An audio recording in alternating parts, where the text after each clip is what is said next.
Bandang alas 4:49 ng umaga noong Linggo, March 17, nang rumesponde ang Bureau of Fire Protection o BFP sa nangyaring sunog sa Maliatige Compound, Barangay Alabang, Muntinlupa City. Kaagad na idineklara ang first alarm dakong 4:52 AM at bandang 7:22 AM nang itaas sa second alarm ang sunog.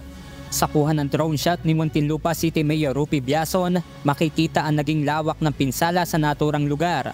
Naging pahirapan din para sa mga bumbero ang pag-apula sa apoy dahil sa hindi makapasok sa lugar ang mga truck ng bumbero dahil sa panganib na may stock sarili sa mga fire truck.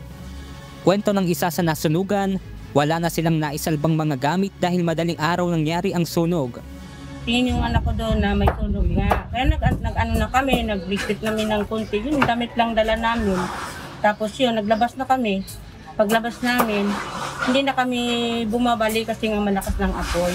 Siyempre nagpapanik na kami. Niligtas na yung buhay namin kaysa gamit ano naman yun. Makita pa namin yun. Inilaan na rin ng lokal na pamahalaan ng Alabang Elementary School para magsilbing evacuation center ng mga nawalan ng tirahan at naglagay na rin ng tents para sa kanila. Dakong 9:06 ng umaga nang ideklara ng fire under control ang insidente. Pagdating ng 9:42 AM ay dineklara na itong fire out. Patuloy naman ang BFP sa isinasagawang investigasyon patungkol sa naging sanhi at halaga ng natupok na ari-arian.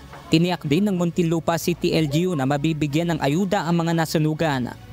Benedict Samson, humahataw sa balita ngayon.